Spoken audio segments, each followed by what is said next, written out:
వేళలో నేను కృంగిన వేళలో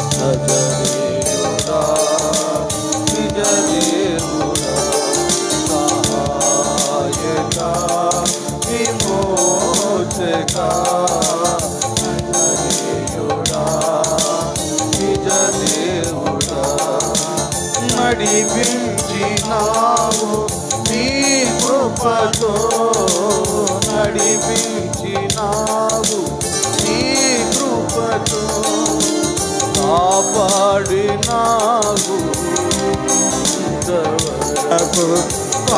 కాపాడినావు ఇంతవరకు. నజరేయుడా నా నిజ దేవుడా, సహాయకుడవై నాతో ఉన్నవాడా, నజరేయుడా నా నిజ దేవుడా, సహాయకుడవై నాతో ఉన్నవాడా.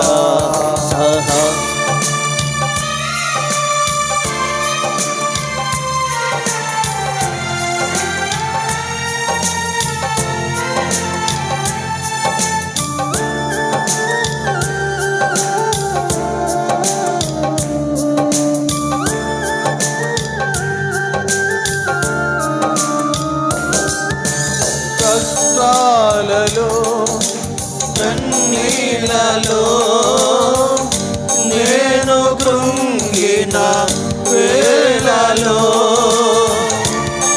స్తోత్రం హల్లెలూయా. కష్టాలలో కన్నీళ్ళలో నేను కృంగిన వేళలో, నదరి చేరి ఆదరించిన దయామయా స్తోత్రము. నదరి చేరి ఆదరించిన దయామయా స్తోత్రము. నజరేయుడా నా నిజ దేవుడా, సహాయకుడవై నాతో ఉన్నవాడా, నజరేయుడా నా నిజ దేవుడా, సహాయకుడవై నాతో ఉన్నవాడా, సహాయకుడవై నాతో ఉన్నవాడా, సహాయకుడవై నాతో ఉన్నవాడా.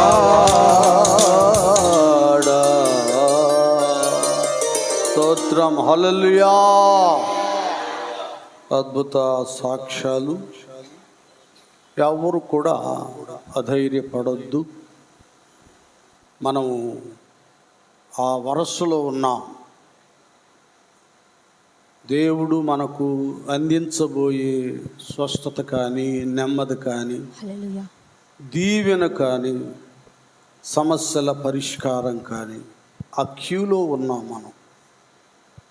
ఇప్పుడు సాక్ష్యం ఇచ్చిన వాళ్ళు ఇచ్చారు దేవుడు చేసిన ఉపకారాన్ని గురించి. మనం కూడా మరో పర్యాయం సాక్షులుగా నిలబడతాం. ఎందుకంటే ఆయన పాద సన్నిధిలో ఉన్నాం కదా. ఆయన ఆశ్రయించిన వారికి దేవుడు ఏ మేలు కొదువా చేయడు. దేవుని స్తోత్రం హల్లెలూయా.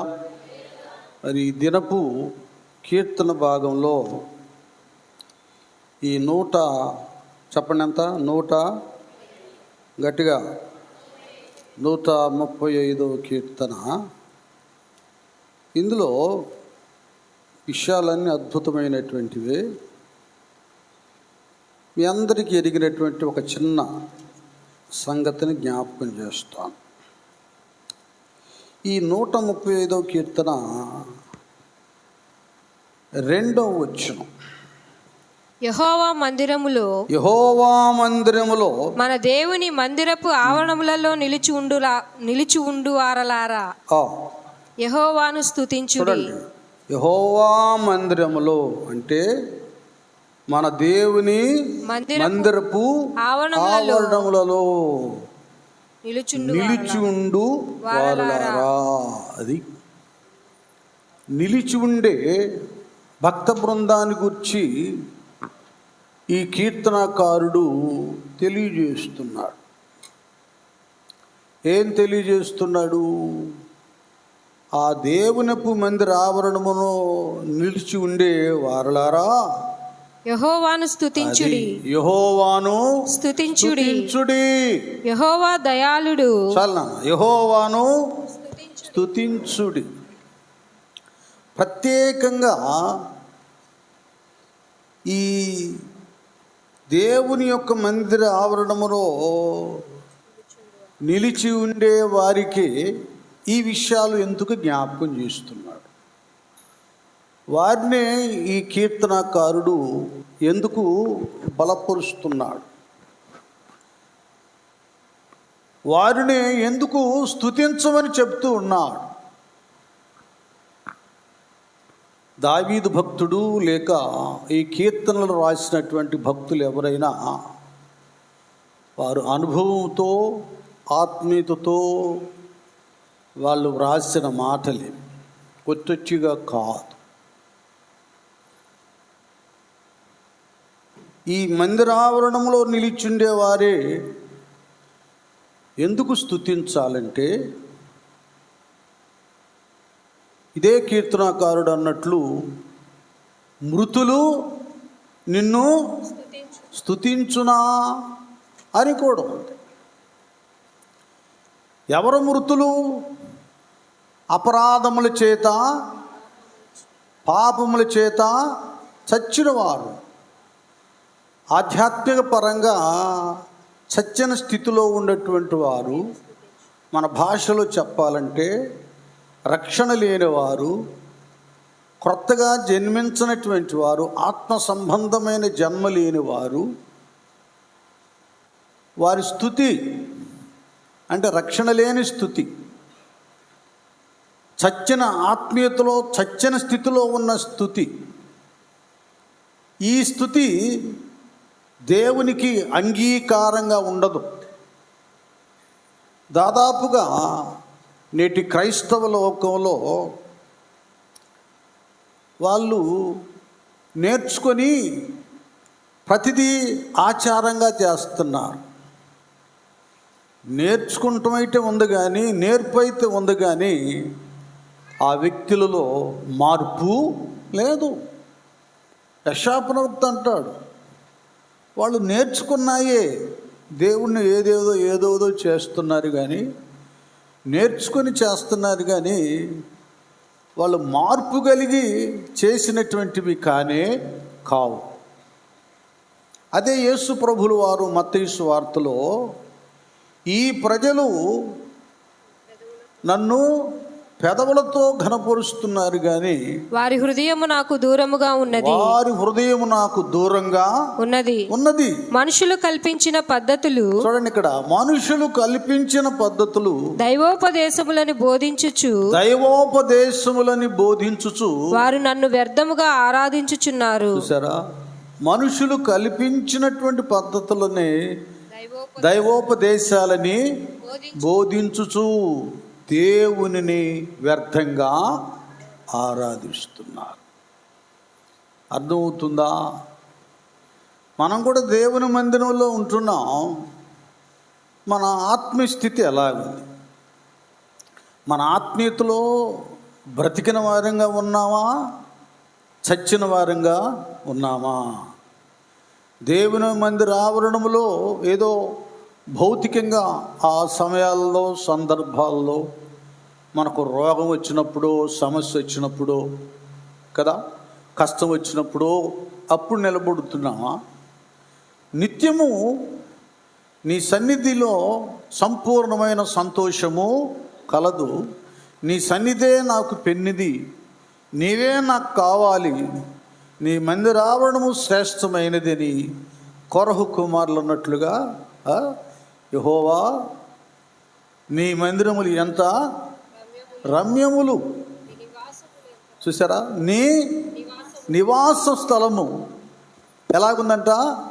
సైన్యములకు అధిపతియగు యెహోవా నీ నివాసములు ఎంత రమ్యములు, నీ నివాసములు ఎంత రమ్యములు రమ్యములు. యెహోవా మందిర ఆవరణములను చూడవలెనని, యెహోవా మందిర ఆవరణము చూడవలెనని నా ప్రాణము ఎంతో ఆశపడుచున్నది. అది ఎంతో ఆశపడుచున్నది, ఆశపడుచున్నది, అది సొమ్మసిల్లుచున్నది, అది సొమ్మసిల్లు చున్నది. చున్నది. జీవము గల దేవుని దర్శించుటకు, జీవము గల దేవుని దర్శించుటకు నా హృదయమును నా శరీరమును ఆనందముతో కేకలు వేయుచున్నవి. చూసారా, ఈ కొరహు కుమారులు ఈ మందిరపు విలువలు ఏమండి, అందులో ఉన్న ప్రభావాన్ని ఎరిగినవారు. యాకోబు భక్తుడు అన్నట్లుగా ఇది భయంకరము, ఇది దేవుని మందిరమే కాని మరొకటి కాదు, ఇది పరలోకపు గవిని, ఇది పరలోకపు గవిని, మరొకటి కాదని మందిరాన్ని దేంతో పోల్చాడు? పరలోకపు గవినితో పోల్చాడు. ఈ మందిరంలో వసించు వారే రేపు పరలోకంలో కనబడతారు. కొరహు కుమారుడు కూడా అదే చెప్తున్నారు. వారు ద్వారపాలకులుగా, గాయకులుగా, వాద్యాలు వాయించేవారుగా దేవుని యొక్క ఆలయంలో ఉన్నారు. వాళ్ళు ఇక తెల్లారితే సరి పరిగెత్తుకుంటూ ఆలయంలో ప్రత్యక్షమై అక్కడ దేవుని గానాలతో ఘనపరుస్తూ మహిమపరుస్తూ ఉంటారు. ఇదే భక్తులే కదా. భక్తిహీనులతో నివసించుట కంటే నీ మందిరావరణములో ఒక్క దినము గడుపుట 1000 దినాల కంటే శ్రేష్టం. భక్తిహీనులతో నివసించుట కంటెను నీ మందిరావరణములో ఒక్క దినము గడుపుట. భక్తిహీనులతో నివసించుట కంటెను నీ మందిరావరణములో 1000 దినాల కంటే శ్రేష్టమైనది. 1000 దినాల కంటే శ్రేష్టమైనది. శాశ్వత కృపను నీ తాళంచగా కానుకానైతిని నీ సన్నిధిలో, కానుకానైతిని నీ సన్నిధిలో. శాశ్వత కృపను నీ తాళంచగా ఆ హృదయమెంతో జీవము గల దేవుని దర్శింపానందముతో కేకవేయుచున్నది. నా హృదయమెంతో జీవము గల దేవుని దర్శింపానందముతో కేకవేయుచున్నది. నా దేహమెంతో నీకై ఆశించే, నా దేహమెంతో నీకై ఆశించే. శాశ్వత రూపను నేను తాళంచగా కానుకానైతిని నీ సన్నిధిలో, కానుకానైతిని నీ సన్నిధిలో. శాశ్వత కృపను నే తాళంచగా. స్తోత్రం, హల్లెలూయా. కనుక యెహోవా మందిరములో మన దేవుని మందిరపు ఆవరణములో నిలుచుండేవారు వారి స్తుతి కావాలి. అది వారి స్తుతిలోనే శక్తి ఉంది. వారి స్తుతే స్థితిని మారుస్తుంది. వారి స్థితిలో ప్రభావం ఉన్నది. అది అమూల్యమైనది. అది వెలుగును కలుగు చేస్తుంది. పరమందు ధవళ సింహాసనాసీనుడైనటువంటి దేవాది దేవుని కెరూబులు, సెరూబులు, పరిశుద్ధ దూతగణములు యెహోవా పరిశుద్ధుడు పరిశుద్ధుడని గాన ప్రతిగానం. పరమందు దూతలు స్తుతిస్తూ గానములు చేస్తూ ఉంటారు. అదంతా కూడా మహిమ ప్రభావాలతో నిండిపోతుంది. ఆ స్తుతి, ఆ గాన ప్రతిగానపు ప్రభావాన్ని యెషయా గ్రంథం 6వ అధ్యాయములో ఒక ప్రవక్తగా ఎన్నిక చేయబడిన ఆయనే తాళలేకపోయాడు. అది చదవండి నాన్న. వారు సైన్యములకు అధిపతి యెహోవా, సైన్యములకు అధిపతి యెహోవా పరిశుద్ధుడు పరిశుద్ధుడు పరిశుద్ధుడు పరిశుద్ధుడు పరిశుద్ధుడు సర్వలోకము సర్వలోకము ఆయన మహిమతో నిండియున్నది అని గొప్ప స్వరముతో గాన ప్రతిగానములు చేయుచుండిరి. వారి కంఠస్వరము వలన గడప కమ్ముల పునాదులు కదులుచు. చూడండి, వినండి. ఆ కంఠస్వరం వలన గడప పునాదులు కదులుచు మందిరపు ధూమము చేత నిండగా నేను అయ్యో నేను అపవిత్రమైన పెదవులు గలవాడను. చూడండి ఇక్కడ ఎంతగా ఉందో. నేను అపవిత్రమైన పెదవులు గలవాడను అపవిత్రమైన పెదవులు గల జనుల మధ్యను నివసించువాడను. నేను నశించి తిని రాజును సైన్యములకు అధిపతియునగు యెహోవాను నేను కన్నులారా చూచితిననుకొంటిని. అది చూడండి నన్ను ఇక్కడ వినండి, అర్థం చేసుకోండి. ఇక్కడ వీరు స్తుతిస్తున్నారు దూతగణాలు. ఆ స్తుతి ధవళ సింహాసన ఆసీనునకు అంగీకారంగా ఉంది. ఆ స్థుతి వలన ఏం కదులుతున్నాయి అంటండి నాన్న? ఆ స్థుతి వలన ఏం కదులుతున్నాయి? గడప కమ్ముల పునాదులు ఏమవుతున్నాయి? అది కదులుచున్నాయి. అర్థమవుతుందా? ఈ స్థుతి, దూతల స్థుతి, ఆరాధన, గాన ప్రతిగానం దేవుడు అంగీకరించాడు గనుకనే దానిలో ప్రభావము ఆవరించబడి. మీరు అర్థం చేసుకోవాలి. స్తుతిస్తాం, హల్లెలూయా అని కేకలు వేస్తాం, స్తోత్రమయ్యా స్తోత్రమయ్యా అని స్తోత్రాలు చెల్లిస్తాం. ఇంకా మనలో అవిధేయత, అహంకారము, మూర్ఖత్వము, తిరుగుబాటుతనము, వ్యతిరేకత, నామకార్థము, వేషధారణ, ఆచారభక్తి ఇవన్నీ మిళితమై ఉన్నప్పుడు స్వయంగా యేసు ప్రభులు వారు అన్నట్లుగానే ఉంటుంది మన బ్రతుకులు. వీరు పెదవులతో నన్ను ఘనపరుస్తున్నారు కానీ వాళ్ళ హృదయం నాకు అంటే ఆ స్తుతి, ఆ ఆరాధన ఆయనకు అంగీకారముగా లేదు. మనకు మనమే మోసపోతున్నాం. మహాభక్తుల్లాగా కేకేసి ప్రార్థనలు చేస్తాం.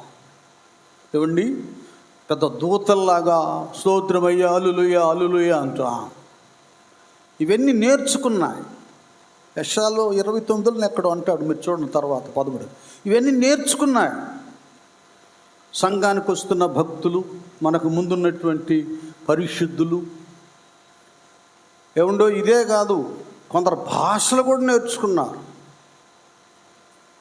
వారు ప్రవక్తలు ఆత్మతో నింపబడి వారి భాషలతో మాట్లాడుతుంటే వీళ్ళు నేర్చుకున్నారు వాటిని. వీళ్ళు ఉద్రేకాలతో ప్రార్థనలు చేసి ఏదో 2 భాషలు అలాగ మాట్లాడేస్తారు. కొందరు మేము దేవుని యొక్క మందిర ఆవరణములో నిలుచున్నాం, మేము స్తుతిస్తున్నాం అనుకుంటూ ప్రభు ఇలాగూ సెలవిచ్చుచున్నారు. ఈ ప్రజలు ఎలాగొస్తున్నారు? నోటి మాటతో దేవుని దగ్గరకు వస్తున్నారు, పెదవులతో నన్ను ఘనపరుస్తున్నారు, కానీ తమ హృదయమును నాకు దూరము ఉన్నారా? చూడండి, వారు దేవుని ఎడల చూపు భయభక్తులు మానవ విధులను బట్టి వారు నేర్చుకున్నవి. ఏంటంట? నేర్చుకున్న భక్తి. ఇది నేర్చుకున్న భక్తి ఆచార భక్తి అవుతుంది. అందులో అక్షరం ఉంటుంది కానీ ఆత్మీయత ఉండదు. అందులో ఆ పదాలు, ఆ కేకలు, ఏవండి, ఆ స్తోత్రాలు ఈ చెవులకు వినబడుతుంటే కానీ, ఈ చెవులకు వినబడుతుంటే కానీ అది దేవునికి వినబడదు. అది అంగీకారంగా ఉండదు. అందులో శక్తి ఉండదు, బలం ఉండదు. సేవ ఆరంభ దినాల్లో 4-5 సంవత్సరాలు సేవలా జరుగుతుంది. ఒకసారి మేమందరం, చిన్నపాస్ గారు, మేము ఒక ఆర్టీసీ బస్సులో మరి కారంపూడి వెళ్తున్నాం. అక్కడ సేవకులు మమ్మల్ని ఆహ్వానిస్తే అంత ఉజ్జీవమేగా. అప్పుడు ఈ టీం అంతా ఇక కంజర్లు చేతిలో ఉన్నాయి, పాటలు పాడుతున్నారు. చాలా యథార్థంగా, పవిత్రంగా, నమ్మకంగా, విధేయతగా, దీనత్వం కలిగి ఉండే వాళ్ళందరూ. అప్పుడు భక్తి విధానం అలాగుంది. వాళ్ళ అహంకారం కనపడేది కాదు, విధేయతే. ఒక మాటకు ఒక మాట ఎదురు చెప్పేవాళ్ళు కాదు.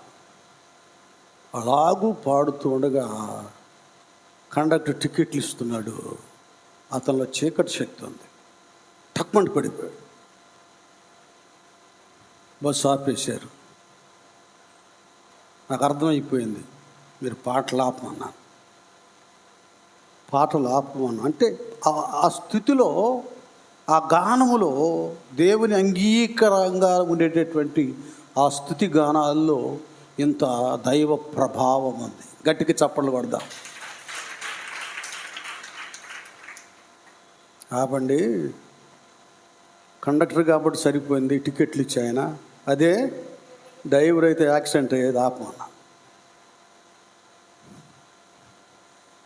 అంటే కొన్ని విన్నాం యూట్యూబ్లో, వార్తాపత్రికల్లో. ఇప్పుడు ఈ విమానం నడిపేవారు పైలట్, అమెరికా, ఆస్ట్రేలియా, మన క్రిస్టియన్ దేశాలు ఉన్నాయి కదా, వాళ్ళ ఇంటర్వ్యూలో వాళ్ళు అడిగేది ఏంటంటే, నువ్వు బిలీవర్వా? Are you believer? నువ్వు రక్షించబడ్డావా? నువ్వు విశ్వాస బిలీవర్వా? Yes, believer. బిలీవర్ అయితే నీకు లేదు. అదేంటండి, ఇంకా మీకు మంచిది కదా, నేను అన్యాయం అక్కడ ఏం చేయరు కదంటే, నువ్వు చేసేది అంత మంచిదే, కానీ రేపు మీ ప్రభు వచ్చాడంటే మీరు ఎత్తపడతారు, ఇక వెళ్ళిపోతారు. మరి విమానం సంగతి ఏంటి? చూడండి, ఏదో ఊరక స్తోత్రం వినటం కాదు, ఆత్రంగా. అసలు నువ్వు చెల్లించే స్తుతి స్తోత్రములో పవిత్రత ఉందా లేదా? ఒక ప్రవక్తగా తల్లి గర్భములో రూపింపబడక మునిపే దేవుడు యెషయా, ఇర్మీయా వాటి వారిని తన ప్రవక్తగా ఎన్నిక చేసుకున్నాడు. వారే పరిశుద్ధులైన దేవుని దూత గణముల యొక్క స్తుతి గాన ప్రతి గానాలకు తట్టుకోలేక ఇంకేముంది దేవుని చూశానని పడిపోయాడు. ఎందుకంటే అప్పుడు వరకు తన సహవాస దోషం ఏమిటో గుర్తెరిగాడు. ఏం గుర్తెరిగాడు? నేను అపవిత్రమైన పెదవులు గలవాడను, అపవిత్రమైన పెదవులు గల జనుల మధ్యలో. అది అర్థమవుతుందా? ఆ ప్రవక్తకే అర్థమైపోయింది. అప్పుడు వరకు ఉజ్జియా అనే తమ రాజు బ్రతికున్నంత వరకు ఇతడు ఒక ప్రవక్తగా ఎన్నిక చేయబడినా కూడా అభిషేకాన్ని పొందుకొని ప్రవక్తగా చలామణి అవటానికి, ప్రకాశించబడటానికి ఈ ఉజ్జియా పాలనలో ఇతడు ఫ్రెండ్షిప్ ఎవరితోనంటే అపవిత్రమైన పెదవుల గల జనులతో, దుష్టుల ఆలోచన చొప్పున నడువక, పాపుల మార్గమున అపహాసకులు కూర్చుండు చోటున. అది విశ్వాసులుగానే ఉండాలి, పిశాచులుగా మారిపోకూడదు. ఈ దినాల్లో చాలామందికి సహవాసం దేవుని మందిరంలో దేవుని బిడ్డలతో ఉండడం లేదు. పేరుకు మాత్రం నీళ్లలో మునుగుతున్నారు కానీ బాప్తిసం పొందామని వాళ్ళ సహవాసం అంతా లోక సంబంధమైన వ్యక్తులతో, లోక సంబంధమైన ముచ్చట్లు, ఏవండి, లోకబద్ధమైనటువంటి విషయాలను వింటూ వాటిలో తరిస్తూ, వారితో నవ్వుతూ, వారితో వ్యవహరిస్తూ, వారితో నడుస్తూ తమ ఆత్మీయ స్థితిని అపవిత్రపరుచుకుంటున్నారు చాలామంది విశ్వాసులు. విలువలు తెలియడం లేదు. కొద్ది సమయం ఉంటే ముసలమ్మ ముచ్చట్లకు, వ్యర్థమైన కబుర్లకు, ఏమని వ్యర్థమైన సన్నివేశాలను చూడటానికి దాన్ని ఉపయోగిస్తున్నారు. కానీ మొదటి కీర్తనలో ఉన్నట్లుగా దివారాత్రములు యెహోవా ధర్మశాస్త్రమునందు ఆనందించుచు దాన్ని ధ్యానించువాడు ధన్యుడు. అతనికి ఎలాంటి అనుభూతి వస్తుందంట? అది చూడండి, నిజంగా ఒకటి వ్యక్తిగతంగా ప్రార్థనా శక్తి, రెండు వాక్య ధ్యానం. ఇవి ఒక విశ్వాసులో ఉన్నప్పుడు అతడు మొదటి కీర్తన మొదటి వచనంలోకి వెళ్ళడు. అతడు ఏమవుతాడంటే నీటి కాలవల యోరున నీరంటే దేవుని వాక్యం, కాలవంటే దేవుని సంఘం లేక మందిరం. మందిరములోనేమో జీవజలములు ప్రవహిస్తాయి. ఈ కాలవలో పంటలు పండడానికి నీరు ప్రవహిస్తుంది. చెట్లు ఫలించడానికి, ఆ ఒడ్డున ఉన్న నాటబడిన చెట్టు ఫలించడానికి ఈ కాలవలో నీరు ప్రవహిస్తున్నట్లు దేవుని యొక్క మందిరములో ఒక వ్యక్తి చెప్పానుగా నాటబడాలంటే ఒక అబ్రహాము, ఇస్సాకు, యాకోబు, దావీదు, దానియేలు, పేతురు, పౌలు వలె ప్రార్థనా పరులై ఉండాలి. వారికి వచ్చిన ప్రతి అవకాశం, ప్రతి సమయము ఆ వ్యక్తి తన వ్యక్తిగత ప్రార్థనలో గడపాలి. వేకువ ప్రార్థన, ఏమండి, రేయి మొదటి జాము ప్రార్థన. నిన్న శనివారం మా ఆత్మీయ బిడ్డ మంజిరి దేవప్రసాద్, ఆ బిడ్డ ఒక్కటే, ఎవ్వరు లేరు, కూర్చొని ప్రార్థన చేసి 7 గంటలకి ప్రార్థన మొదలుపెట్టేసింది. ఆ విలువలు, వేకువ ప్రార్థన విలువలు ఆ ప్రవక్త నీకు తెలుసు కదా, తెలుసు. ఆ రేయి మొదటి జాము ప్రార్థనలో ఉన్న శక్తి తెలుసు. మీ పిల్లల ప్రాణము కొరకు నీళ్లు కుమ్మరించినట్లుగా మీ హృదయములను ఆయన సన్నిధిని కుమ్మరించండి. ఆ ప్రార్థనలో ఉన్న శక్తి ఏమిటో ఆమె తెలుసు. ఒక్కతే నేను చూశాను, ఏంటి ఒక్కతే బిడ్డ. ఇక టకటకమంట దేవుని పిల్లలు మరికొందరు కుమార్తెలు సమావేశమయ్యారు. కుమార్తెలే లేండి, కుమారులు లేరు అక్కడ. కుమారులు వేకువ కనపట్ల, రేయి మొదటి జామున కనపట్ల, కొన్ని ప్రాముఖ్యమైనటువంటి విజ్ఞాపనలు కనబట్ల. వాళ్ళు దైవ ఆశీర్వాద గడియలను సునాయాసంగా, ఎట్లుందంటే దేవుడు తమ ముందు పెట్టినటువంటి ఆ బహుమానాన్ని, ఆ అభిషేకాన్ని అలాగూ సునాయాసం త్రోసి అవతల పడేసుకుంటున్నారు. ఇప్పుడు హాయిగానే ఉంటుందండి. రేపు దేవుని దగ్గర నిలబడ్డప్పుడు, రిజల్ట్ వచ్చినప్పుడు కాలేజీలకు వెళ్లకుండా, చదవకుండా రోడ్లమ్మడు తిరిగే స్టూడెంట్ బ్రతుకు ఎట్లుంటుందో ఫెయిల్ అయ్యి, రేపు దేవుని దగ్గర సరైన ప్రార్థన లేక దేవుని మందిరములు నిలిచి ఉండి స్తుతింపక వ్యర్థంగా కాలయాపన చేసేవారు ఇప్పుడు అంత తేలిగ్గా నువ్వు సన్నిధిని త్రోసేసావో అంత తేలిగ్గా దేవుని కృపను, ఈవిని, బహుమానాన్ని పోగొట్టుకుంటాం.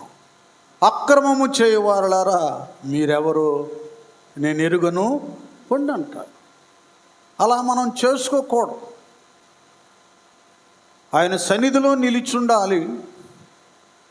మనకు వ్యక్తిగత ప్రార్థనా శక్తి ఉండాలి. ఆయన స్తుతించాలి. పరిశుద్ధులతో కలిసి ఆయన ఆరాధించాలి, మహిమపరచాలి, విజ్ఞాపన చేయాలి. ఎంత శక్తివంతమైందంటే దేవుని ఆవరణములో నిలిచుండే భక్తుల యొక్క స్తుతి కానీ, స్తుతులతో కూడిన ప్రార్థన కానీ. అపోస్తుల కార్యం 12వ అధ్యాయము 5వ వచనం చూడండి ఎలాగుంది. ఇది నా అనుభవం కూడా. ఇక్కడ పేతురు చెరసాలలో ఉంచబడెను. పేతురు చెరసాలలో ఉంచబడెను. సంఘమైతే అతని కొరకు అత్యాశక్తితో దేవునికి ప్రార్థన చేయుచుండెను. చూసారా, ఇది దేవుని మందిరావరణములో నిలిచుండేవారు చేసేది. ఇప్పటి వరకు పేతురు గారు రోగుల్ని బాగు చేశాడు, చనిపోయిన వారిని బ్రతికించాడు. తెలుసుగా, తబిత అనే ఆమె చనిపోతే బ్రతికించాడు. ఎంతోమంది రోగుల్ని బాగు చేశాడు. వాళ్ళందరూ మారు మనసు పొంది, బాప్తిసాలు పొంది, ఒకసారి 3,000 మంది, ఒకసారి 5,000 మంది రక్షించబడి సంఘంలో చేర్చబడ్డారు. ఆయన చక్కగా అపోస్తుకారు 2:42 లాగా వీరు అపోస్తుల బోధయందును సహవాసమందును రొట్టె విరుచుటయందును ప్రార్థన చేయుటయందును ఎడతెగక ఉండిరి. అది చూసారా, రక్షణ పొందుకొని మాయమవటల్లా. ఎంతో కాలం రక్షించబడ్డవారు సీనియర్లు ఏ ఉండారు కానీ సిన్సియారిటీ లేకుండా పోయింది. ఒక భక్తి లేదు, ఒక ప్రార్థన లేదు, ఒక సహవాసం లేదు, ఒక నమ్రత లేదు, వినయము, విధేయత లేదు. టైం అంతా వేస్ట్ చేసుకుంటున్నారు. ఇప్పుడు 60 దాటినాక నాకు బాగా అర్థమవుతుంది వయసు, కాలం విలువేంటో. కొన్ని సమస్యలు, వ్యాధులు, బాధలు వచ్చినప్పుడు నువ్వు చేయాలనుకున్నా ప్రార్థన చేయలేవు. వాక్యం చదవాలనుకున్నా చదవలేవు. సాక్ష్యం చెప్పాలనుకున్నా నిన్నెవడు పిలవడు. నలుగురు సువార్త ప్రకటించాలనుకున్నా నీకు అవకాశం కల్పించబడదు కదా. దీపం ఉండగానే ఇల్లు చక్కపరుచుకోవాలి. వాక్యపు వెలుగు ప్రవాహము మనతో ఉండగానే మన ఆత్మస్థితిని మనం చక్కపరుచుకొని సాక్షులంగా నిలబడటానికి నడుం కట్టుకోవాలి. ఇది కావాలి భక్తి జీవితం. భక్తి జీవితం అనేది బజార్ల ముట్ట తిరగటం కాదు, ప్రతి గడియను వ్యర్థం చేసుకుంటాం కాదు.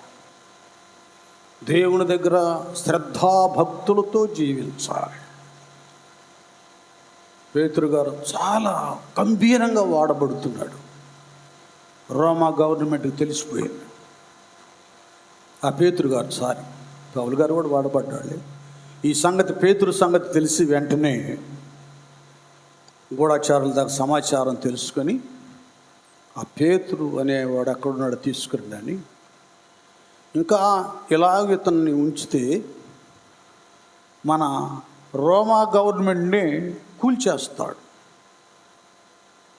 ఆ క్రీస్తు భక్తులైపోతారు, క్రీస్తు పరిపాలన అవుతుంది, క్రీస్తు రాజ్యం అవుతుంది.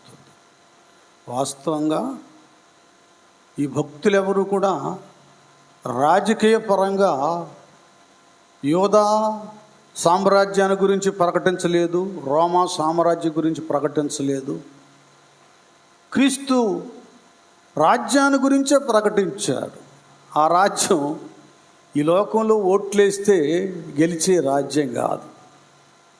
ప్రభు అంటాడుగా, నీ రాజ్యం వేరు నా రాజ్యం వేరని కదా. ఆ రోజు బరబ్బాయే ఏకీపించమన్నాడు.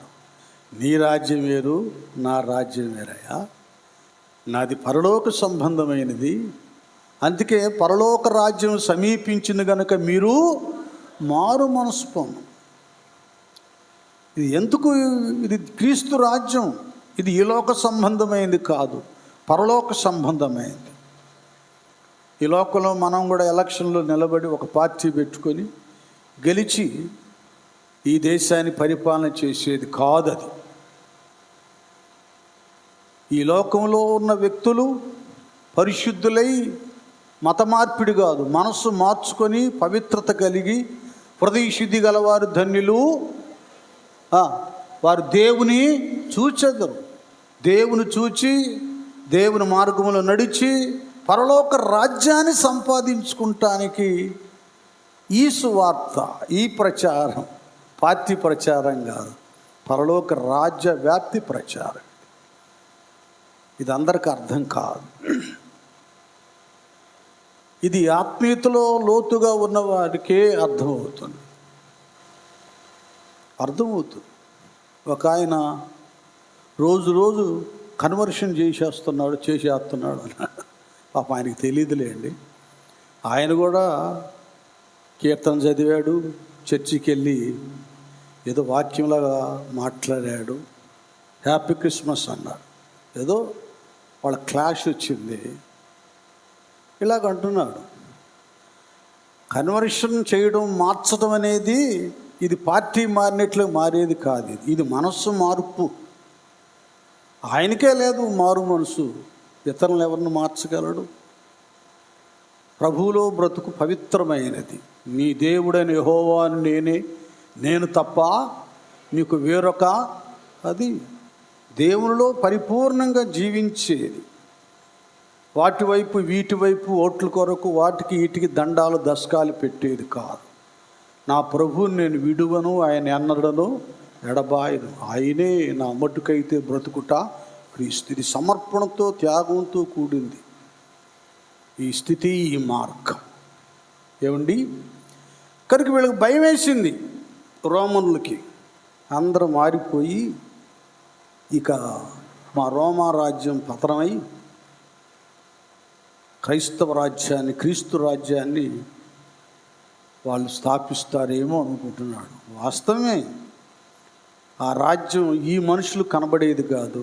ఆ రాజ్యం ఈ ఓట్లేస్తే దక్కేది కాదు, హృదయం ఇస్తే దక్కేది ఆ రాజ్యం. గట్టిగా చప్పట్లు కొడదాం. అది ఆయనకు అర్థం కాక తీసుకెళ్ళి పేతురుని చెరసాల్లో పడేశాడు. సంఘం ఊరుకుందా? ఈయనేమో ఇంకేముందలే, రేపో మాపో నన్ను చిరచ్ఛేదం చేస్తారు, సిలివేస్తారు, ఇంతవట్టుకి దేవా నీ సేవ చేశానయ్యా, ధన్యుడును, ఇక అయిపోయింది నా టైం, ఇక నీ దగ్గరికి రాబోతున్నాను లేని ప్రశాంతంగా, ఏడవకుండా కేకలేయకుండా హాయిగా నిద్రపోతున్నాడు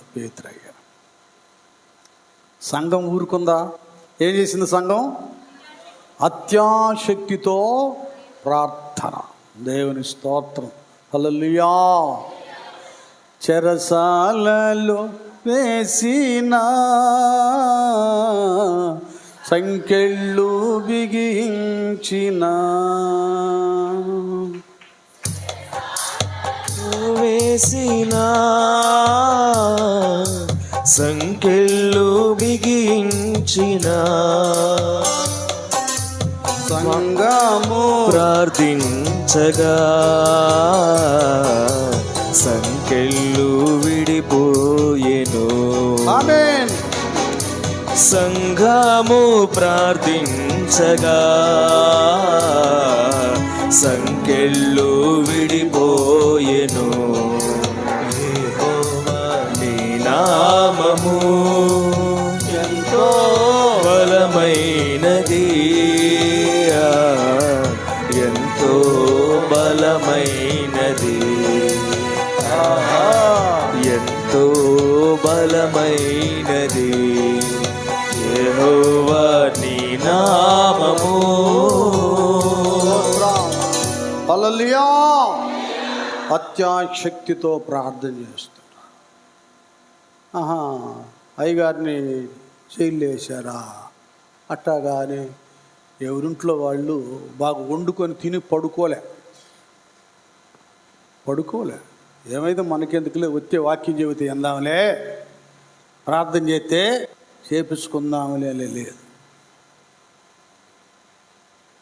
నేను హాస్పిటల్లో పడి ఉన్నప్పుడు మరి మీరంతా ఎట్టొచ్చారు ఏమో అసలు నాకే తెలియదు. ఆ మొత్తులు కదిలి వచ్చింది.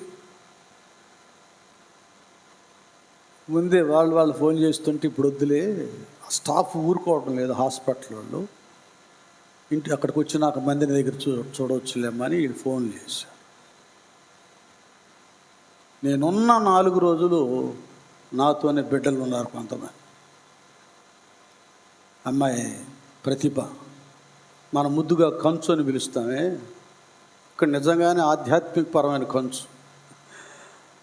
నిద్రపోకుండా జీవనం బెన్ని చెప్పని అవసరం. ఇంకప్పుడప్పుడు నాంచారు అయితే నేను వచ్చి పడుకుంటానని అంటాడు ఆయన. అప్పుడు దాకా చాకరీ చేస్తాను.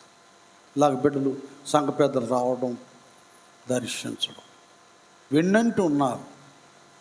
ఒకవైపు నా శరీరానికి పరిచర్య, మరొక వైపు ఇళ్లల్లో ప్రార్థనలు, మందిరంలో ప్రార్థన. అది నాకు కలిగిన బాధను బట్టి శ్వాస ఆగిపోయిద్దేమో అనేటటువంటిది కూడా వచ్చింది. కానీ భయం కాదు అది. నేనే కాదు, భక్తులు ఎవరు చావుకు భయపడరు.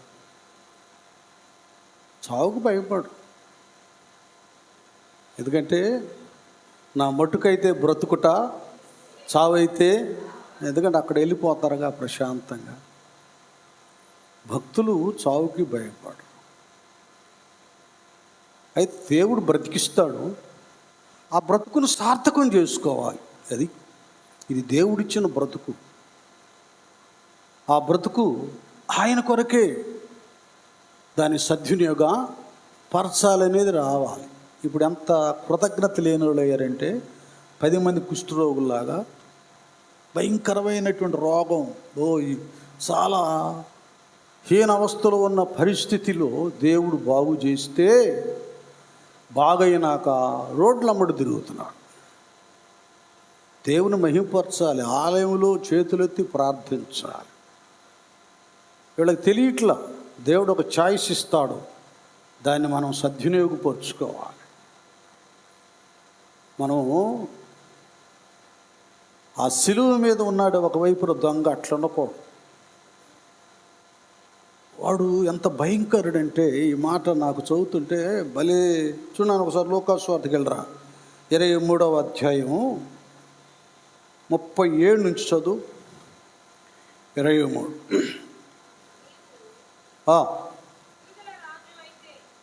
మైక్ పెట్టుకున్నాను. నాన్న మంచి మైక్ ఉన్నాను అమ్మాయికి. నీవు యూదుల రాజు అయితే నిన్ను నీవే రక్షించుకొనుమని ఆయనను అపహసించిరి. ఇతడు యూదుల రాజని పై విలాసమునకు కూడా ఆయనకు పైగా వ్రాయబడెను. వ్రేలాడ వేయబడిన, చూడండి, వ్రేలాడ తీయబడిన ఆ నేరస్తులలో ఒకడు, చూడండి, ఆ దొంగలు నేరస్తులతో ఒకడు ఆయనను దూషించుచు, చూసారు ఎంత భయంకరమో, నేరస్తులలో ఒకడు ఆయనను దూషించుచు, యేసయ్యను దూషించుచు. ఒక్క నిమిషం, ఏమైనా దీనికి ఏమైనా కారణం ఉందా? దీనికి ఏమైనా కారణం ఉందండి? వాడు ఎన్నో నేరాలు ఘోరాలు చేసి వాడికి ఆ శిక్ష పడింది.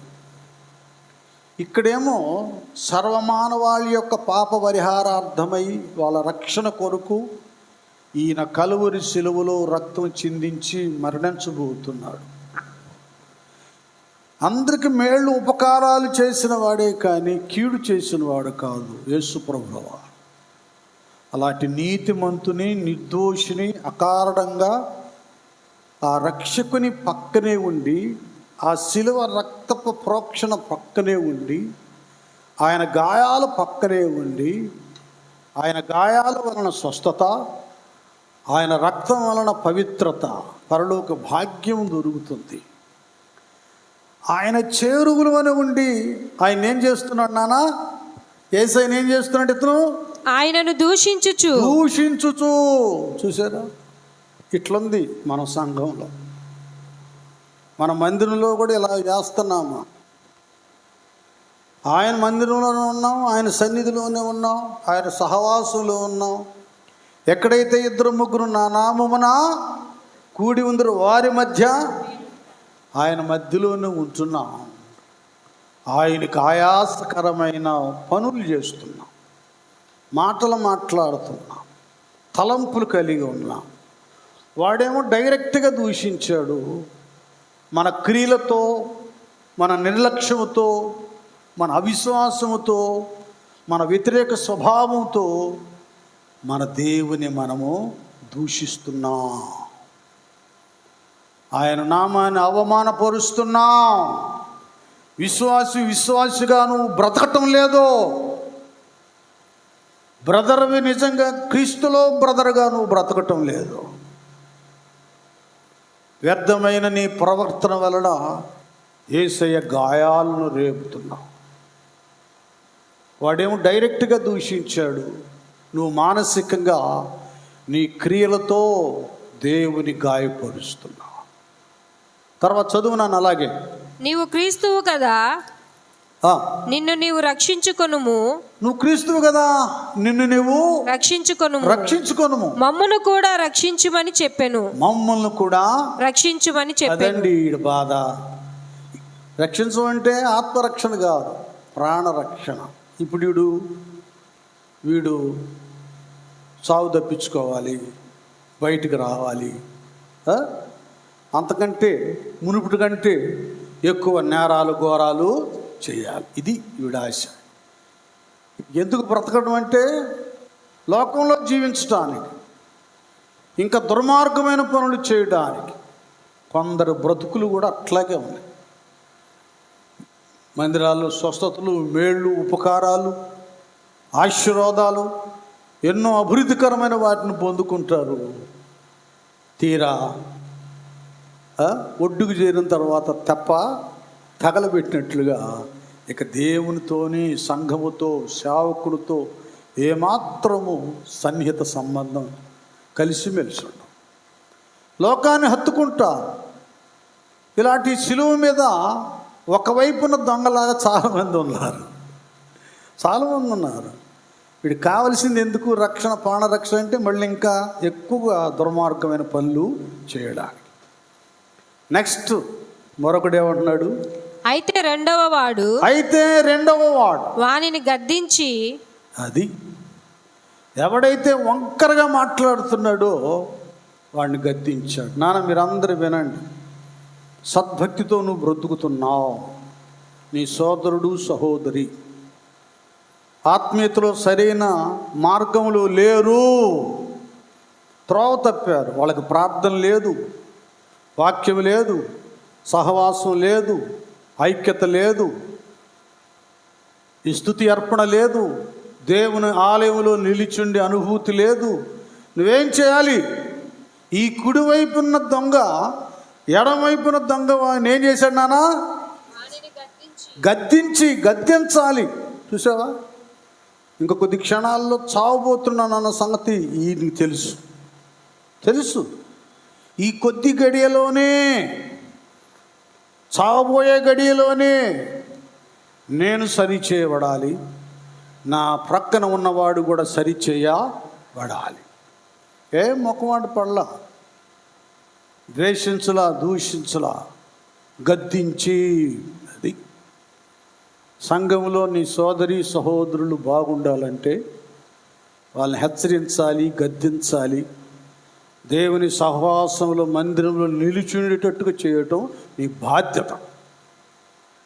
చూడండి ఎంత తెలివిగా మాట్లాడాడు. ఇతనికి అన్నీ ఇంకా తెలిసిపోయాడు. ప్రభు ప్రక్కకు రాగానే కుడివైపున దొంగకి తన జన్మ కర్మ పాపాలు తెలిసివి. దీనికి మేము బాధ్యులము, అర్హులము, శిక్ష అనుభవించడం ఇది మాకు తగును అనేటటువంటి పశ్చాత్తాపము, మారు మనసు అతనిలోకి వచ్చింది. ఏమండి, కొద్ది నిమిషాల్లో, గంటల్లోనే 1-2 గంటలు ప్రభు పక్కన ఉంటే ఈ కుడివైపున దొంగకి ఎంత మార్పు వస్తే నువ్వు 1, 2, 3, 4, 5, 6, 7, 8, 9, 10, 20, 34 ఇన్ని సంవత్సరాలు యేసయ్య దగ్గర ఉన్న ఆయన ఆలయంలో నీకు మారు మనసు రావట్లే. ఏంటి బ్రతుకు? కొంతమంది పడతా లేగుతూ ఉంటారు. కొంతమంది వత్తా పోతా ఉంటారు. కొంతమంది అక్కడ కొద్దిసేపు ఇక్కడ కొద్దిసేపు తిరుగుతూ ఉంటారు. దుష్టులు అలాగనుండక గాలి చెదరగొట్టు పొట్టులాగా ఉన్నారు. కొందరు భక్తి జీవితాలలో వారు సరిచేసుకోవడం లేదు. పాపం చివరికి నేను అనుకున్నాను, అట్ట ముసలోళ్ళు అయిపోతారు, ఇక దేనికి పనికిరారు. ఎవడు పిలుస్తాడు నిన్ను? దేనికి ఎవరు పిలవడు. అందుకే అన్నాడు, యవన కాలమందు నా కాడి మోయుట నరునికి. అది చూపు, నడక, స్థితి అన్నీ బాగుండగానే ఆయన కాడిని మొయ్యి. ఈ కుడివైపున్న దొంగలాగా నువ్వు పశ్చాత్తాపడు. నిల్చున్న నీవు పడిపోతున్న వాళ్ళని గద్దించి హెచ్చరించి పైకి లేపు. నువ్వు హెచ్చరించకపోకపోయినా రేపు దేవుడి దగ్గర లెక్క అప్పగించాలి. సుతారం చూస్తూ ఉంటారు కొంతమంది. త్రావు దప్పుతున్నా, ప్రార్థనకు రాకపోయినా, భక్తిహీనులు అయిపోతున్నా చూస్తా నవ్వుతూ ఉంటారు. మనం లెక్క అప్పగించాలి దేవుని దగ్గర. చదువునా, నీవు అదే శిక్షా విధిలో ఉన్నావు గనుక దేవునికి భయపడవా? చూడండి, అయినా కూడా ఇతను ఇప్పటికీ భయపట్ల. దేవునికి భయపడవా? మనకైతే ఇది న్యాయమే. అది తనతో పాటు కూడా చెప్పుకుంటున్నాడు, మనకైతే ఈ శిక్ష న్యాయమే. మనము చేసిన వాటికి తగిన ఫలము పొందుచున్నాము. చూసారా, మనం ఏం చేసామో, నేరాలు ఘోరాలు, దానికి తగిన ఫలాన్ని పొందుచున్నాము. చూసారు, ఈ పశ్చాత్తాపం రావాలి. దీన్ని నువ్వు సర్దుబాటు చేసుకోకూడదు, దిద్దుబాటు చేసుకోవాలి. అంత మహనీయుడు దేవదాస్ అయ్య గారి తన జీవితంలో ఎప్పుడు స్త్రీని కానీ డబ్బులు కానీ అటు ముట్ల. ఎవరైనా కానుకిస్తే పక్కన వాళ్ళు, సెక్రటరీలు వాళ్ళు ఉండేవాళ్ళు, వాళ్ళు తీసుకునేవాడు సేవకుడు. ముట్ల సిస్టర్స్ దగ్గర, స్త్రీల దగ్గర అలాగ చెయ్యి పైకెత్తి ప్రార్థన చేసి అద్భుతాలు జరిగాయి. అలాంటి పవిత్రుడు ఏం పాట రాశాడు తెలుసా? నన్ను దిద్దుము చిన్న ప్రాయం. చూడండి, అయ్యా నన్ను దిద్దయ్యా, 120 సంవత్సరాల వయసు ఆయనకి. నన్ను దిద్దు చిన్న ప్రాయం. ఇది భక్తి జీవితంలో కావాల్సింది. సర్దుబాటు కాదు, దిద్దుబాటు కావాలి. నన్ను ఎందుకు అన్నాడంట ఆ మాట అన్న రివర్స్ కాదు. నేనేం చేశానో అన్న ప్రశ్నార్థకం రావాలి. ఇలాగ మాట్లాడటానికి, అనడానికి అనేటటువంటిది రావాలి. ఈయన అది ఏ మైక్ వలన అట్లా వస్తుందో ఒకసారి చూడండి. ఈయన ఈ దొంగ చాలా పశ్చాత్తాపంతో మాట్లాడుతూ పాటొద్దులే, మనము చేసిన వాటికి తగిన ఫలము పొందుచున్నాము గాని ఈయన ఏ తప్పిదమును చేయలేదని చెప్పి. ఇక్కడ మరొక వండర్ఫుల్ విషయం ఏంటంటే, ఆయన దగ్గర తిన్నారు 5 రొట్టెలు 2 చేపలు, మేళ్ళు పొందుకున్నారు. వాళ్ళే యోధా పెద్దలు డబ్బులు చేతిలో పెట్టగానే మాకు యేసు వద్దు, యేసును సిలువేయండి, మాకు బర్బా కావాలని చేతులు ఎత్తి కేకలు వేశారు తిన్నవాళ్ళు. ఈ కొద్ది గడియలోనే ఈ దొంగ అన్ని గ్రహించగలిగాడు. ఈయనలో ఈయన ఏ తప్పిదమును చేయలేదని చెప్పి. ఈయన పరిశుద్ధుడు, తప్పు లేనివాడు అని దొంగ సాక్ష్యం ఇస్తున్నాడు. ఎప్పుడు ఆయన బోధలు వినలేదు, ఆయన ఫాలో అవ్వలేదు. కొద్ది గడియలోనే ఇంత గొప్ప మార్పు, యేసయ్యలో శక్తి ఏంటో గ్రహించగలిగాడు. నీ బ్రతుకులు నువ్వు సంవత్సరాలు గడుస్తున్నాయి, దేవునిలో ఉన్న శక్తిని గ్రహించలేకపోతున్నావు. నీ అవిధేయతను నువ్వు గ్రహించలేకపోతున్నావు. నీలో తగ్గింపు లేదు, పశ్చాత్తాపం లేదు, దేవుని ప్రేమలో ఉన్న ప్రభావం తెలుసుకోలేని స్థితిలో ఉన్నావేమో. ఈరోజు అని సరిచేయబడు, వాళ్ళ అవకాశం నీకు దొరకదు అని. నెక్స్ట్, ఆయనను చూచి యేసు నీవు నీ రాజ్యములోనికి వచ్చినప్పుడు నన్ను జ్ఞాపకము చేసుకొనుమనెను.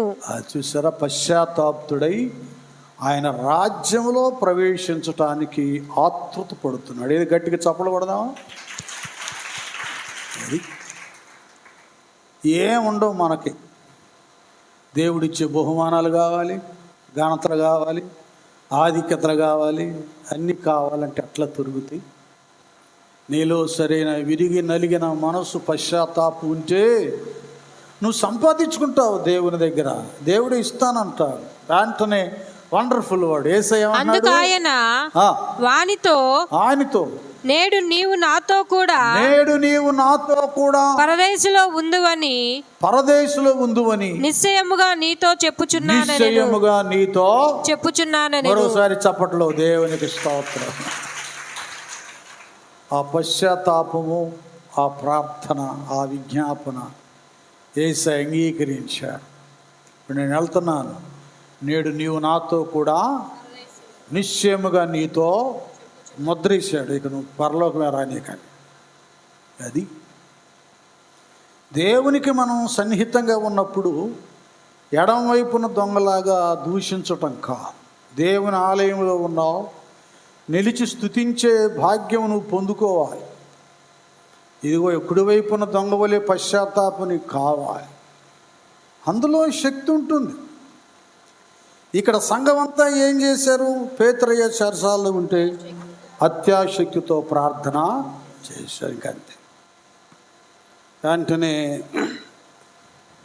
దేవుడు సింహాసనాసీనుడు దూతను పిలిచాడు. చిత్తం ప్రభువా, ఇదిగో ఈ ధూపం చూస్తున్నావు కదా, భూలోకంలో పేతురు గారు సంపాదించాడే కన్నీటితో ఆ సంఘ బిడ్డల ప్రార్థన.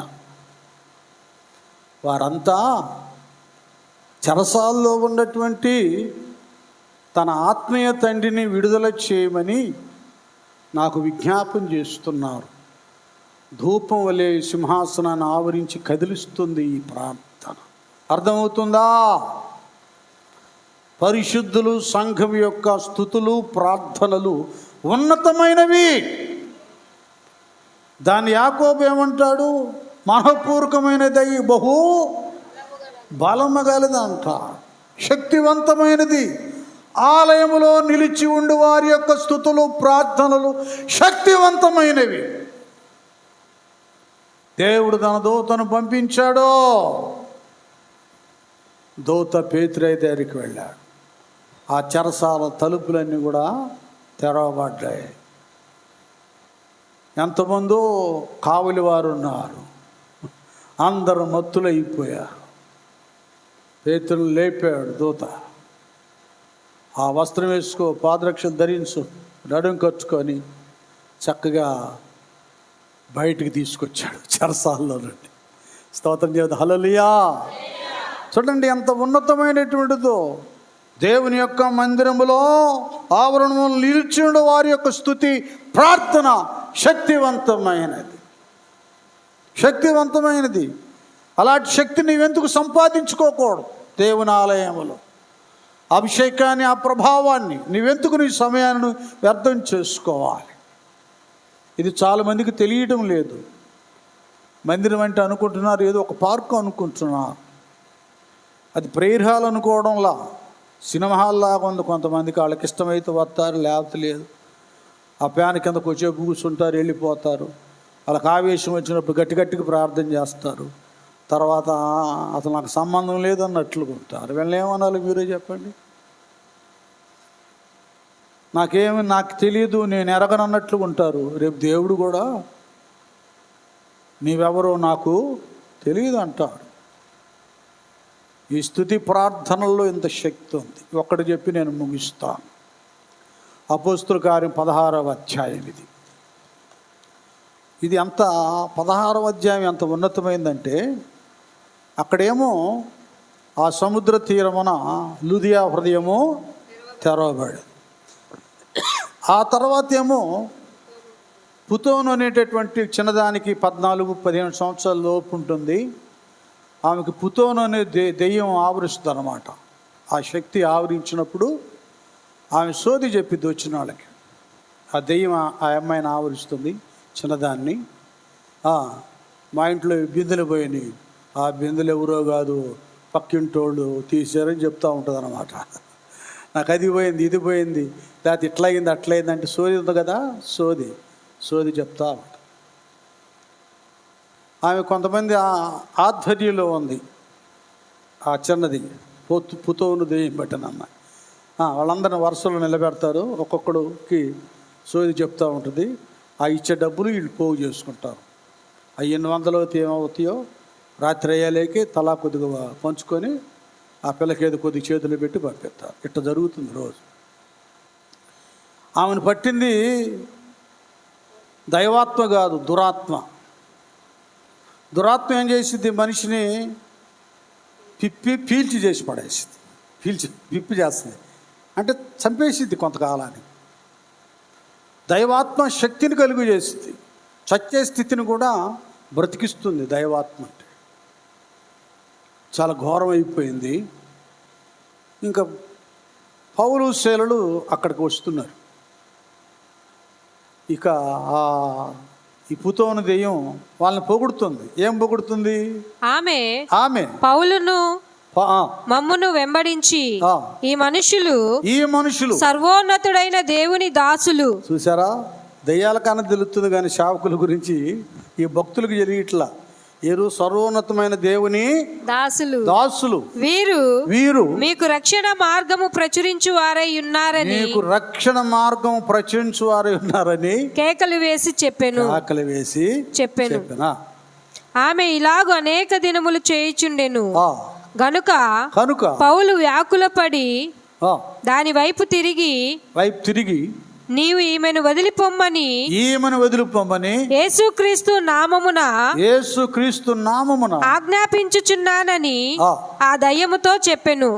వెంటనే అది ఆమెను వదిలిపోయెను. అది ఇప్పుడు చప్పట్లు కొట్టండి గట్టిగా. ఆ పుతోను దయ్యం వదిలిపెట్టి పోయింది. యేసుక్రీస్తు నామమున ఆజ్ఞాపిస్తున్నాను, వదిలి వెళ్ళానగా వెళ్ళిపోయింది.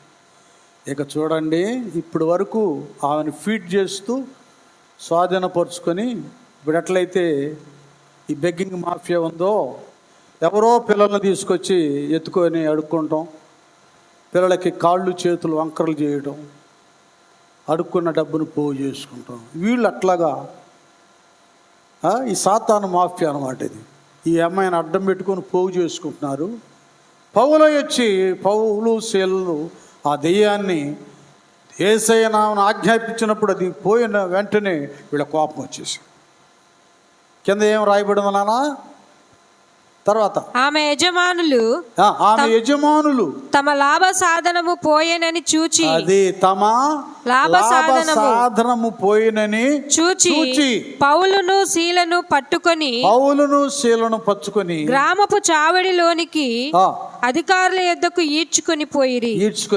తర్వాత వాళ్ళు కొట్టేసి ఎక్కడ వేసారు? చెరసాల్లో వేశారు. చూడండి, ఇక్కడ వీళ్ళు చేసింది మేలే, లోకానికి అది కీడుగా కనబడింది. వాళ్ళ లాభ సాధనం పోయిందని. వీళ్ళేమో ఆమె ప్రాణాన్ని, ఆత్మను చూసుకున్నారు. సైతానికి పిల్లను వదిలిపెట్టదు, పీల్చి పిప్పి చేసి చంపేస్తుంది బిడ్డని. కాబట్టి ఈ పుతోను దెయ్యం నుండి కాపాడాలని ప్రభునామంలో దాన్ని తరిమివేశారు. ఆ పిల్లకి క్షేమాన్ని కలిగిస్తే వీళ్ళకి లాభం పోయిందని ఈ భక్తులను తీసుకెళ్ళి కొట్టి, బెత్తాలతో కొట్టి చెరసాల్లో బొండకి బిగించేశారు. పౌలు చూడండి, వాళ్ళు దేవుని పిల్లలు ఎక్కడున్నా తమ దేవుడు వారితో ఉంటాడు. షడ్రక మెషక్ అబేద్నెగోలు అగ్నిగుండంలో ఉన్న 4వ వ్యక్తిగా ఉన్నాడు.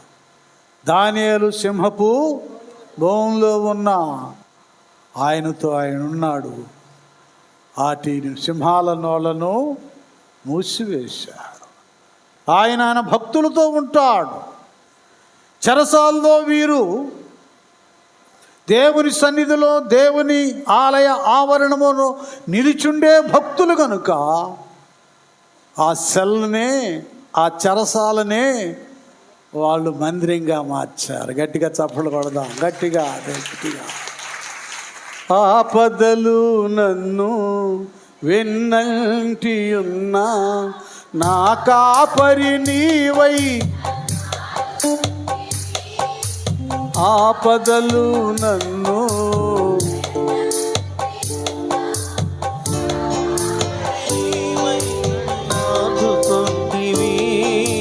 లోకమంతయు నన్ను విడచిన, లోకమంతయు నన్ను విడచిన నీ నుండి వేరు చేయవు ప్రభువా, నీ నుండి వేరు చేయవు.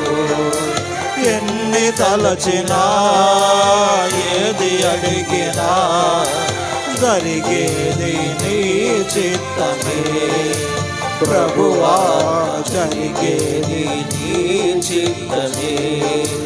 నీ వాకుకై వేచియుంటిని, నా ప్రార్థన ఆలకించుమా ప్రభువా, నా ప్రార్థన ఆలకించుమా. హల్లెలూయా. చదువు నాన్న, ఆ సంఘటన ఎంత ఉన్నతంగా ఉంటుందో. మన కుటుంబ వ్యవస్థలో, వ్యక్తిగతంగా మనం హాస్పిటల్లో పడున్నా ఆ గడిలో మన స్థుతి ద్వారా అదొక మందిరం అయిపోద్ది. ఇంకంతే. శ్రమల కొలిమిలో ఉన్నా అదొక ప్రభావ మహిమతో నింటుంది. నా చదువమ్మా. అయితే మధ్యరాత్రి వేళ పౌలును శీలయు దేవునికి ప్రార్థించుచు, చూడండి ఎట్లా ఉందో విషయాలు. దేవుని ప్రార్థించుచు కీర్తనలు పాడుచు నుండిరి. స్టాప్, కొద్దిగా. కీర్తనలు ప్రార్థించుచు, కీర్తనలో స్తుతి ఉంటుందన్నమాట. కొట్టేశారు, జైల్లో పడేశారు. మనము ఎవరైనా ఒక చిన్న మాట అంటే పక్కన బ్రదర్ కానీ, మనకంటే పెద్దవాళ్ళు కానీ గింజుకుంటాం. నన్నాడు, చేశాడు, దాని గురించి సణుగుతూ ఉంటాం, గొణుగుతుంటాం, వ్యతిరేకిస్తుంటాం, తిరుగుబాటు చేస్తాం, తప్పుకుంటాం. ఎలాగ పడితే అలాగా లోకస్తుల కంటే నీచంగా ప్రవర్తిస్తాం. పేరుకి విశ్వాసులము, సేవకులు. వీళ్ళని చూసి మనం బుద్ధి తెచ్చుకోవాలి. అప్పటి వరకు మంచి పనులు చేసుకుంటూ వస్తుంటే ఇక్కడ తీసుకెళ్ళి చెరసాల్లో వేస్తే వీళ్ళు ఏమనుకోవాలి? మేము సువార్తేగా చెప్పింది, దెయ్యానేగా వెళ్ళగొట్టింది, మాకింత శిక్ష, నువ్వు తప్పించొచ్చుగా అని ఇశ్రాయేలు ప్రజల వలె సణగలేదు, గొణగలేదు. మనకు పొగడతలు కావాలి, మనకు స్టేజీలు కావాలండి, మనకు ఆధిక్యతలు కావాలి, మనల్ని పొగడాలి. మనం ఏం చేసినా కూడా మంచిదండి నువ్వు చేసింది అనాలి, తల ఊపాలి. అప్పుడు ఎక్కడ లేని భక్తి మీదకు వచ్చింది, ఎక్కడ లేని వినయం వచ్చింది. దీన్ని ఏమంటారు చెప్పండి? డాంబికం అంటారు. పోయిన వారం చెప్పుకున్నాం, డాంబికులు నీ సన్నిధిని, అది పాపము చేయు వారందరూ నీకు అసహ్యులు. ఇంత గొప్ప కార్యాలు చేసి వీళ్ళు ఇంతమందిని రక్షించి ఏ నేరము చేయకుండానే చెరసాల్లో వేయబడ్డారు. బెత్తాలతో కొట్టబడినప్పుడు ఏందయ్యా మాకింత అన్యాయం చేసావన్న మాట పౌలు శీల నోట రాలేదో, అది రాలేదు. వాళ్ళు ఏం చేశారు? ఎప్పటి వలే మనం ఎప్పటిలాగా ప్రార్థనలు మానుకోలేదు, సహవాసం మానలేదు.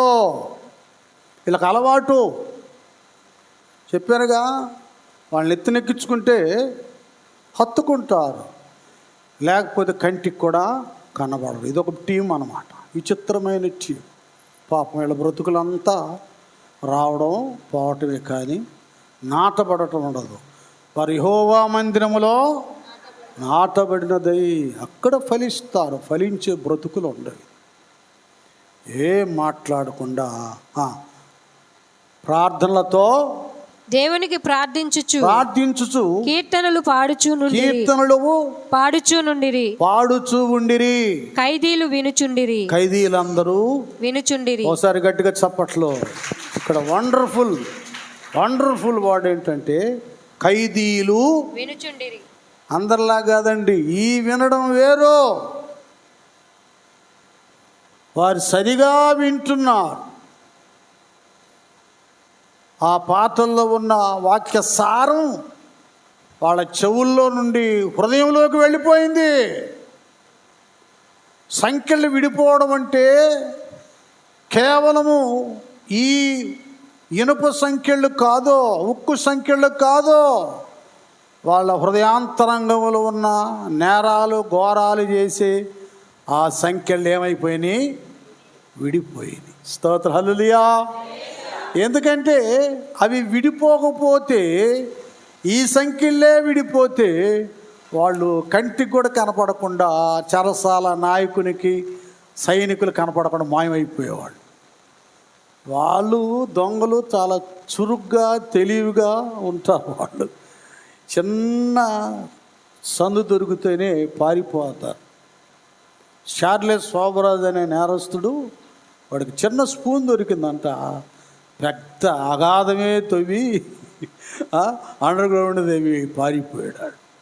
అంత చురుకైన వాళ్ళు, తెలివైన వాళ్ళు దొంగలు, మామూలు వాళ్ళు కాదు. అలాంటి వారు ఈ పాటలు, ఈ స్తుతులు, పాటల్లో ఉన్న దేవుని వాక్య సారముతో బ్రతుకులు మారిపోయినాయి. సంఖ్యలన్నీ కూడా విడిపోయినా ఎక్కడికి వెళ్ళా, అందులో లీనమైపోయారు.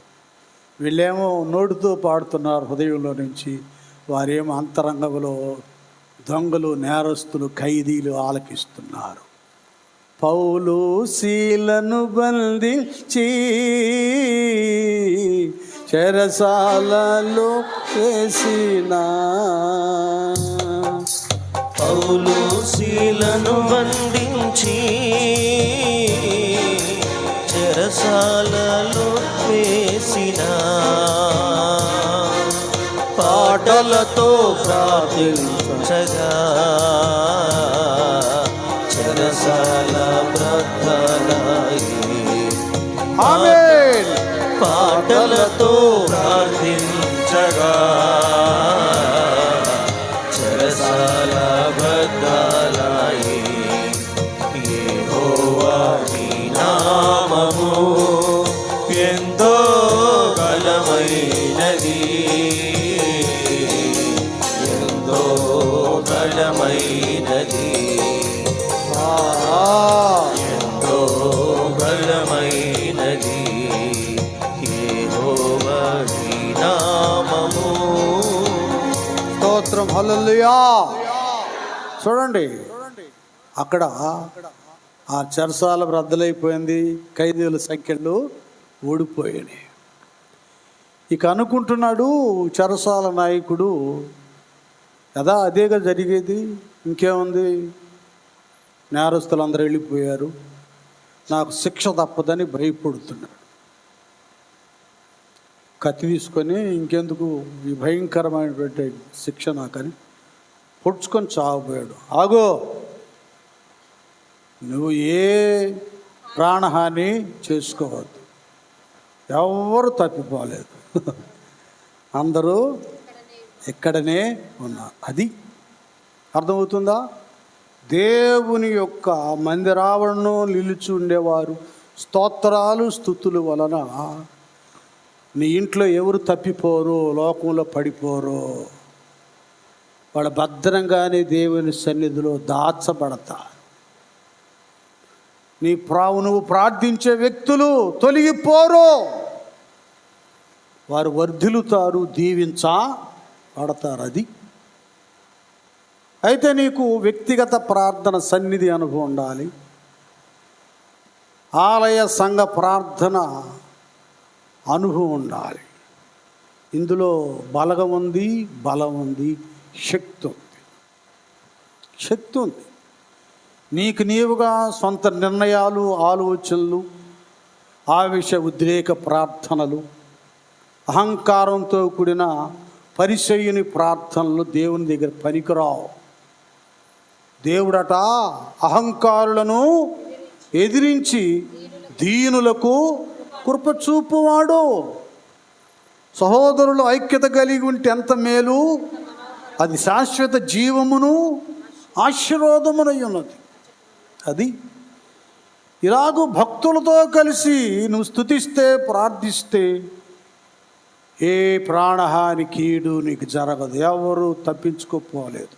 నువ్వు ఏ ప్రాణహాని చేసుకోవద్దని చెరసాల నాయకుడితో మాట్లాడినప్పుడు అతడు పశ్చాత్తాప్తుడయ్యాడు. అయలారా, రక్షణ పొందుటకు నేనేమీ చేయాలన్నప్పుడు నీవును నీ ఇంటివారు దేవుని యందు విశ్వాసం ఉంచండి, అప్పుడు నీ ఇంటివారు రక్షించబడతారని సువార్తను ప్రకటించాడు. ఏ చేతులతో అయితే చెరసాల నాయకుడు కొట్టాడో, ఈ స్తుతులతో కూడిన ప్రార్థనను బట్టి, చెరసాలనే మందిరంగా మార్చిన దాన్ని బట్టి పౌలు శీలకు గాయాలను తుడిచి భోజనం పెట్టి అర్ధరాత్రి వేళ వారి చేతులతో బాప్తీసం తీసుకున్నారు. గట్టిగా చెప్పండి. అది చెప్పుకుంటూ వెళ్తే ఇంకో గంట కూడా ఉంటుంది, నేను చెప్పను. నా టైంని నేను మెయింటైన్ చేస్తాను. దేవుని యొక్క మందిరావరణమును నిలిచుంటే, చేతులెత్తి ప్రార్థన చేస్తే, స్తుతిస్తే ఎంతో ప్రభావం ఉంది. ఆ ప్రభావాన్ని నువ్వు ధరించాలంటే తలల వంచండి, ప్రార్థన చేసుకుందాం. ముందు నీకు వ్యక్తిగత ప్రార్థన ఉండాలి.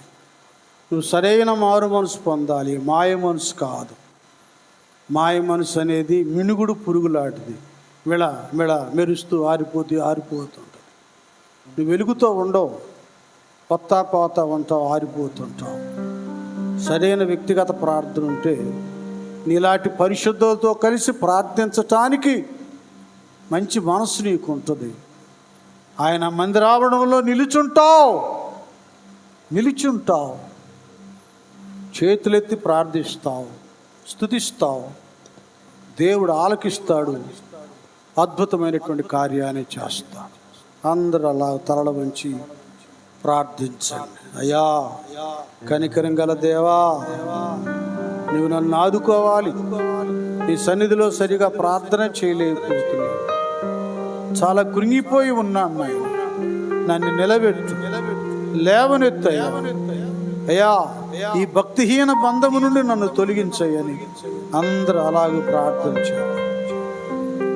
భక్తిహీన బంధములోనే వచ్చిన పాడుకున్నాం.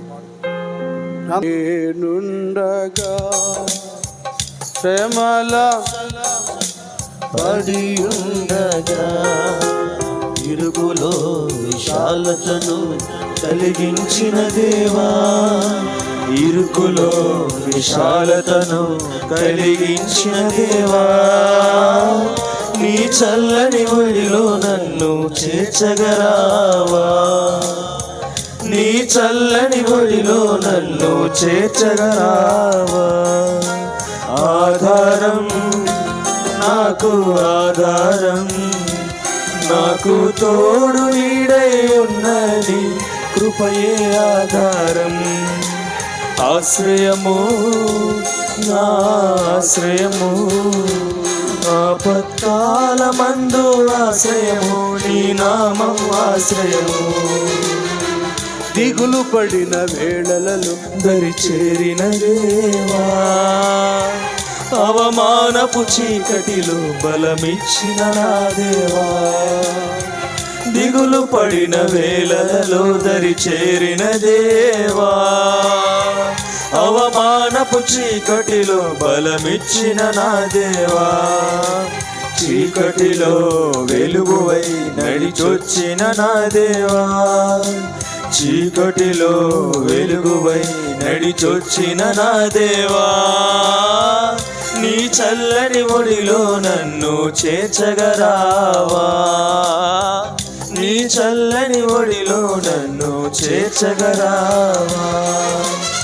ఆధారం నాకు ఆధారం, నాకు తోడు నీడై ఉన్నది కృపయే ఆధారం. ఆశ్రయము నా ఆశ్రయము, ఆపత్కాలమందు ఆశ్రయము, నీ నామం ఆశ్రయము. తల్లిదండ్రి లేకున్నా, బంధుజనులు రాకున్నా, లోకమంతా ఒకటైనా, బాధలన్నీ బంధువులైన ఆధారం నాకు ఆధారం. నాకు తోడు నీడై ఉన్నని కృపయే ఆధారం, నాకు తోడు నీడై ఉన్నని కృపయే ఆధారం.